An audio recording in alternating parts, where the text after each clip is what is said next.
우리 우아한 언니들, 오늘의 사연 소개 시작합니다.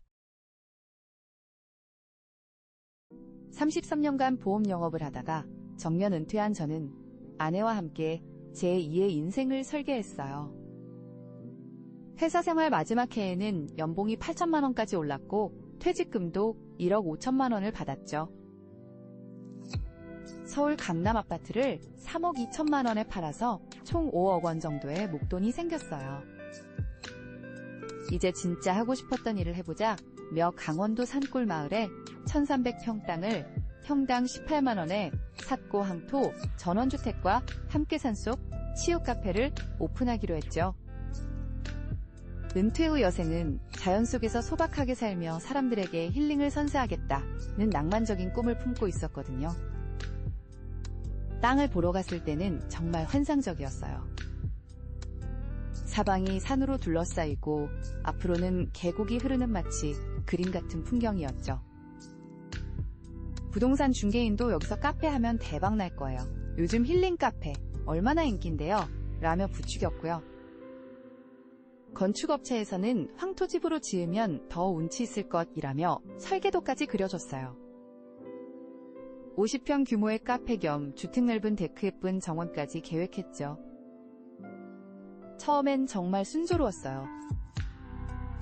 공사가 시작되고 6개월 후 카페를 오픈했는데 인스타그램에 올린 사진들이 입소문을 타면서 주말마다 서울에서 손님들이 찾아왔어요.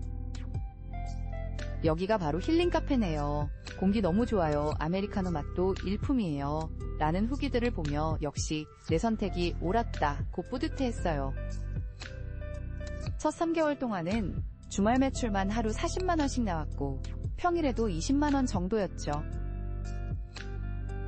이대로 가면 월 500만 원은 벌겠구나 라며 계산기를 두드리며 좋아했어요.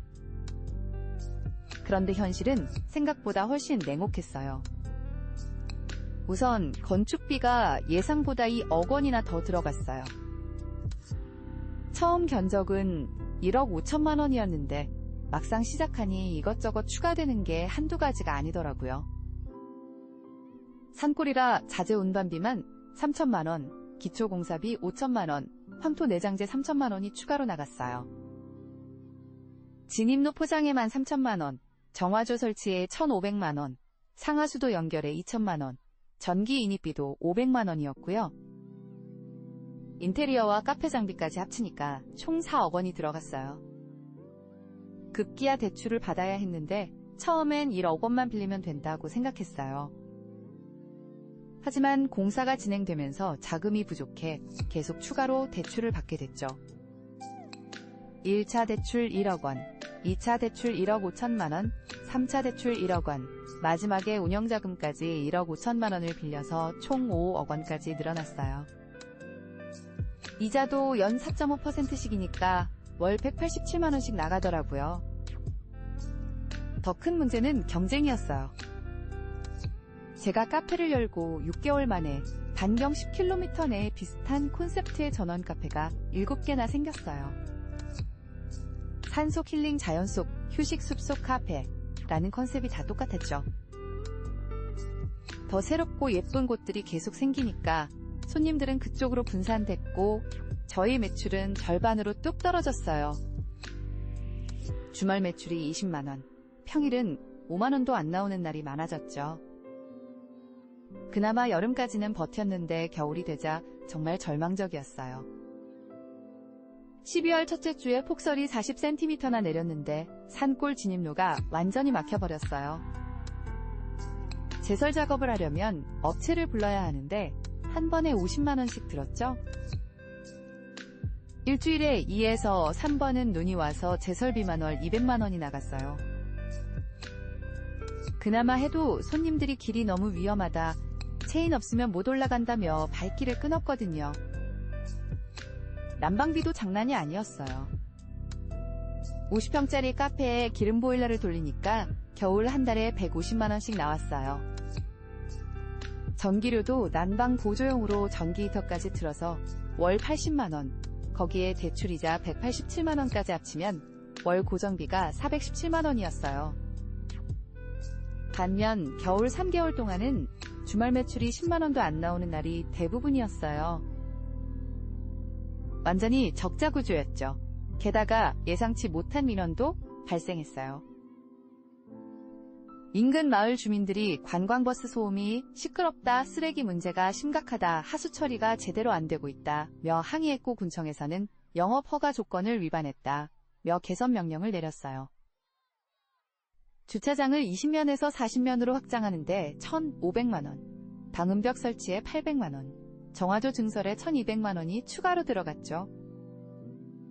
정말 밑 빠진 독에 물붓기였어요. 설상가상으로 1년차 겨울에는 보일러가 고장났어요. 수리비만 300만원이 나왔고 사이 일주일 동안 카페를 못 열어서 매출 손실도 컸죠. 2년차에는 지붕에서 물이 새기 시작했어요. 황토집은 관리가 어렵다는 걸 그때서야 알았죠.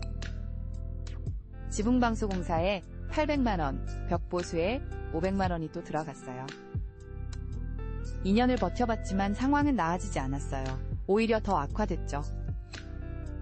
코로나가 터지면서 완전히 타격을 입었어요. 사회적 거리두기로 테이블 수를 절반으로 줄여야 했고 단체 손님은 아예 받을 수 없게 됐거든요. 그나마 남아있던 매출마저 70% 감소했어요. 월 매출이 100만원도 안 나오는 달이 6개월이나 계속됐죠. 어떻게든 매각을 시도했지만 산골 전원 카페를 사려는 사람은 없었어요. 5억 원에 내놨다가 4억, 3억으로 계속 가격을 내렸지만 관심을 보이는 사람조차 없었어요. 부동산 중개인들도 요즘 이런 시설은 팔기 어렵다, 전원 카페 망하는 곳이 너무 많아서 투자자들이 꺼린다며 고개를 저었고요. 결국 은행에서 대출 연체 3개월째입니다. 담보물을 처분하겠습니다. 라는 통지서를 보내왔고 경매 신청이 들어왔어요. 경매 공고가 나갔을 때는 정말 절망적이었어요. 감정가 2억 8천만 원으로 나왔는데 그것도 현실과는 동떨어진 가격이었죠. 1차 경매에서는 유찰됐고 2차 경매에서는 1억 8천만 원, 3차 경매에서 겨우 1억 3천만 원에 낙찰됐어요. 경매 수수료, 세금 체납된 지방세까지 제하고 나니까 실제로 받은 돈은 9천만 원이었어요. 남은 대출 4억 2천만 원에서 빼면 3억 3천만 원의 빚이 남았죠. 33년 직장생활로 모은 재산 5억 원이 하루아침에 증발하고 오히려 3억 3천만 원의 빚을 지게 된 거예요. 그때 느낀 절망감은 말로 표현할 수가 없었어요. 아내와 함께 서울 관악구 반지하 월세방 보증금 1,000만 원, 월세 45만 원짜리로 이사할 때는 정말 서러웠어요. 33년 전 신혼 때보다도 못한 집이었거든요. 처음 몇 달은 정말 힘들었어요. 나이가 58세니까 재취업도 쉽지 않았고 3억 원이 넘는 빚 생각에 잠도 못 이뤘죠. 그러다가 구청에서 운영하는 노인 일자리 사업이 있다는 걸 알고 신청했어요. 택배 분류 보조일인데 하루 4시간, 주 3일 근무에 월 40만 원을 받아요. 처음엔 내가 이런 일까지 해야 하나 싶었지만 지금은 감사하게 생각해요. 아내도 마트 계산원으로 일하면서 월 80만 원 정도 벌고 있고요. 남은 대출은 개인회생 절차를 밟았어요. 변호사 선임료 200만 원이 부담스러웠지만 법무법인에서 소득 수준을 고려해 월 30만 원씩 15년 동안 갚는 조건으로 채무 조정이 가능하다고 해서 신청했죠. 법원에서 인가가 나왔을 때는 정말 안도했어요. 최소한 매달 감당할 수 있는 수준으로 줄어든 거니까요. 처음엔 서로 원망도 많이 했어요. 당신이 너무 무리하게 추진해서 이렇게 됐다.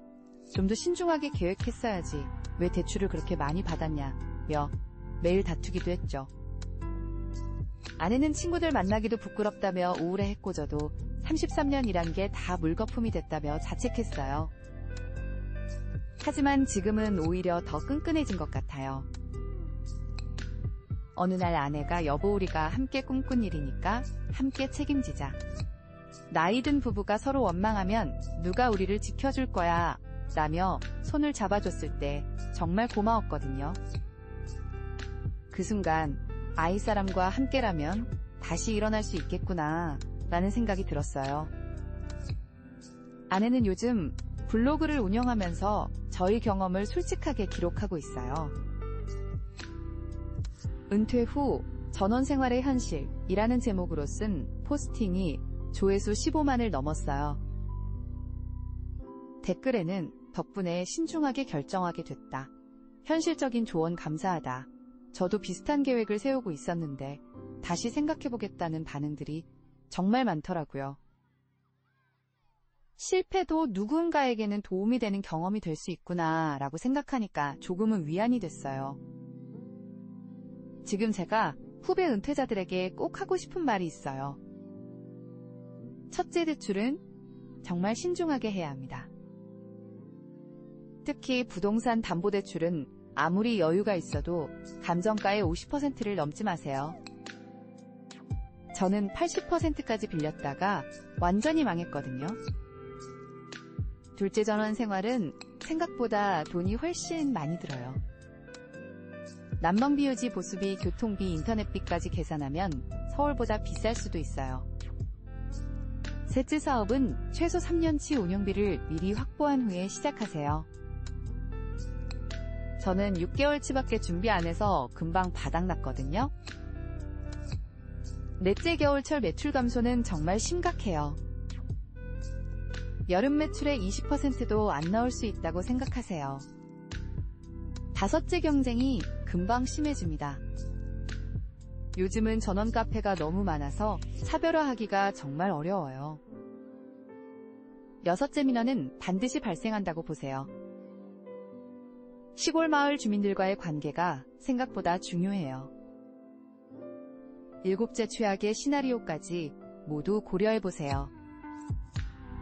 코로나 같은 예상치 못한 상황도 충분히 일어날 수 있거든요.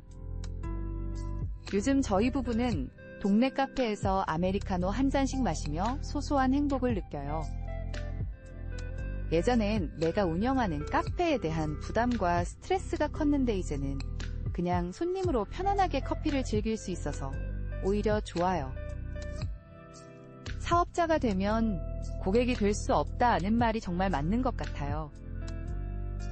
물론 경제적으로는 여전히 힘들어요. 월세 45만원에 생활비 100만원, 개인회생 상환금 30만원까지 합치면 월 175만원이 필요한데 저희 소득은 120만원 뿐이거든요. 부족한 55만원은 용돈을 아껴서 메우고 있어요. 외식은 꿈도 못 꾸고 또 3년째 똑같은 걸 입고 다녀요. 하지만 함께 버텨나갈 사람이 있다는 게 가장 큰 유산인 것 같아요. 실패했지만 포기하지 않고 서로 원망하지 않고 현실을 받아들이며 다시 시작하는 용기 말이에요. 가끔 아내가 그래도 우리 꿈은 아름다웠잖아 라고 말할 때면 정말 고마움을 느껴요. 이런 사람과 함께라면 어떤 시련도 견뎌낼 수 있을 것 같거든요.